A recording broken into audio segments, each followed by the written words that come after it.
You know, the need to reform the monetary system is so urgent that Joe and I are working on a Saturday morning. Welcome to Coffee with Joe. Joe, how are you doing this morning? Oh, I'm doing fine, Pete. I'm doing fine, thanks. It's Hot uh, down here, it's really hot hot. down there, isn't it? It's Yeah, kind of cool up absolutely. here.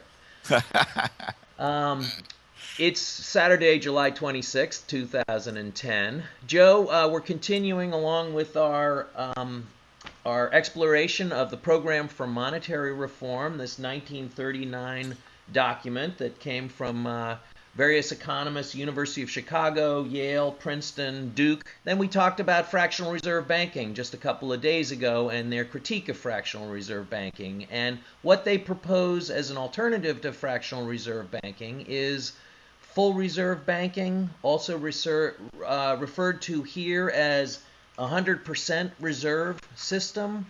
Irving Fisher actually wrote a book called 100% Money. I'm just going to read this little part, section 10, the Okay, 100% reserve system, and then get your comments on it, if you will, Joe. okay, okay. Since the fractional reserve system hampers effective control by the monetary authority over the volume of our circulating medium, it is desirable that any bank or other agency holding deposits subject to check, demand deposits, be required to keep on hand $1 of reserve for every dollar of such deposit, so that in effect, deposits subject to check actually represent money held by the bank in trust for the depositor. Um, there would be no bank runs. That's an immediate benefit of a 100% reserve system. Oh, yeah, If exactly. everybody went to the bank to take their money out, it would be there. They could take their money out. Exactly, exactly, You would exactly, you would need no FDIC. exactly. You I need mean, no those are the FDIC. immediate obvious things to me. Yeah, and Pete, the concept of too big to fail.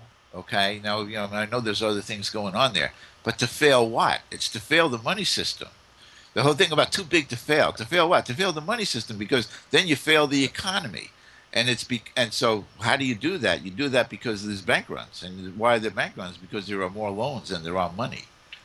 So yeah, it's a concept that's aimed at economic stability and financial stability and replacing, the ones that are primarily responsible for the financial instability, Pete. Um, there's really a couple of things, first of all, about full reserve banking. I'm going to call it full reserve banking, even though they refer to it as 100% reserves. Um, the first is that, that's if you get back to the old banking, Pete, in the really olden times, banks took in money, okay, and held it and got paid, for holding it, for storing it, okay, and in their vaults. And then banks realized that they could actually lend out some of that money that they were holding for other people. Okay. And they did that.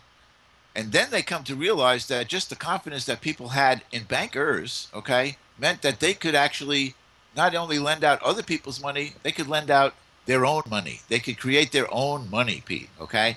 So that's the origin of the concept. That's really the basis, Pete, of Silas Adams's book, which is called the legalized crime of banking. Okay, is that they took that concept of being a storehouse of money and translated it into their power to actually create money.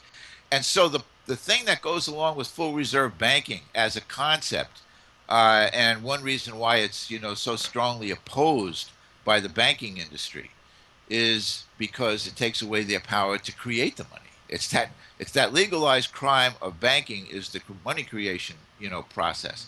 So we have full reserve banking as a concept. We always did, well, let's say there's a history of full reserve banking.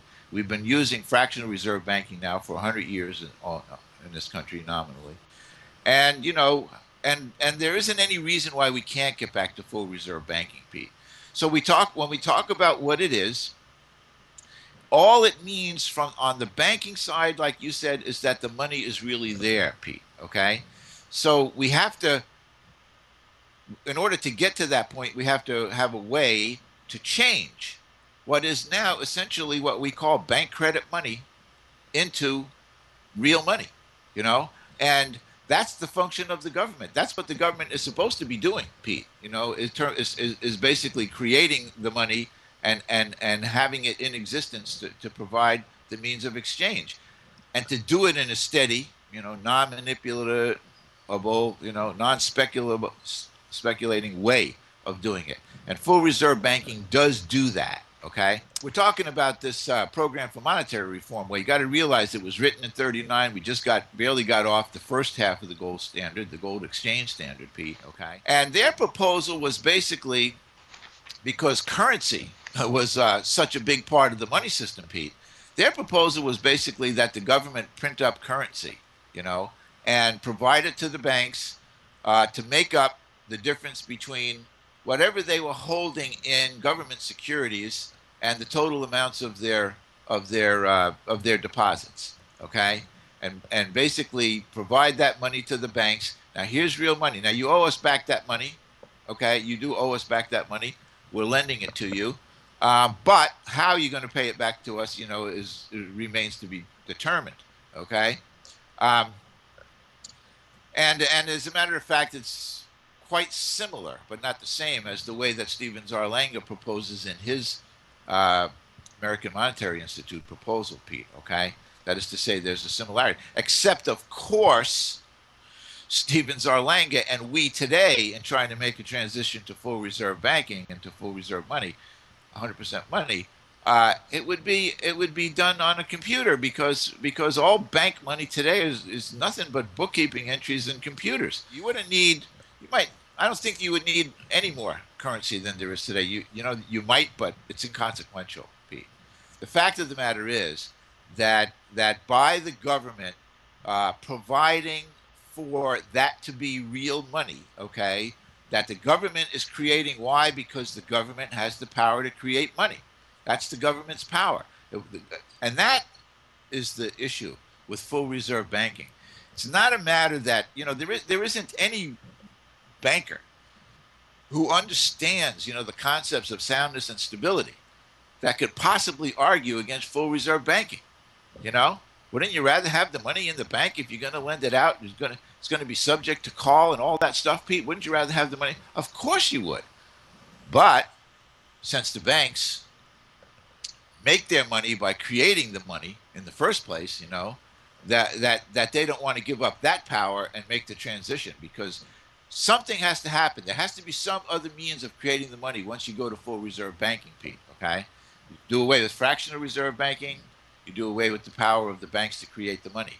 And Joe, under a full reserve system, I wouldn't be getting my 0.25% interest on my checking account.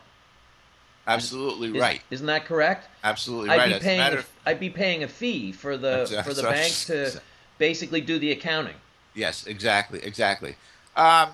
And you should be able to take whatever money that you have in your savings account and actually get more money for it, because once the money is created, okay, whatever money stays in checkable deposit accounts, it's pretty much volumetric, pretty much what we would think of as higher velocity, okay, money, versus the money that's going to be spare money, your savings, and that money is going to be lent to the banks, Pete. Okay, really lent to the banks, and in so doing, the banks are going to have to seek out deposits, Pete. Well, so then on the savings side, Joe, right now I can go into my savings account and take it out anytime I want to, but you would actually commit to leave that money in the savings account for a 6-month period, a 5-year period, whatever it was. Right. It would be a little bit like buying a T-bill, and deciding what term you wanted it to be.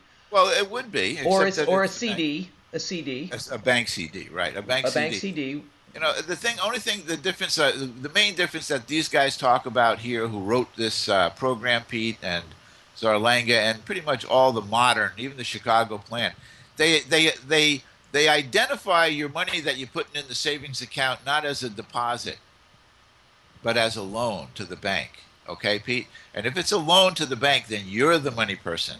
You see? Now the banks have to respect you as the depositor, because they're fishing for deposits, Pete. So it would change the whole nature of the banking system and the relationship that it has with its customers and its depositors and whomever. But far more importantly, for the discussion of monetary reform and economic stability, Pete, it would automatically provide that stability. That stability would result. Now, Pete, there are other aspects of this. We didn't talk really pretty much about the investment side. And you did talk about the maturity issue, the term issue and the maturity. And all of that, of course, has to be spelled out. But there's no reason why any of it should be problematic. At a point in time, and that's, what remains to be determined what that is, all money is going to be real money. Bank credit money is going to be replaced with real United States, whatever we call them, Pete. United States notes, you know, United States dollars, Capital G not greenbacks. capital G greenbacks, exactly. On that note, we're going to leave it right there, and we'll pick it up next week. I think we Okay, Pete. Thanks, buddy. keep cool. Ciao.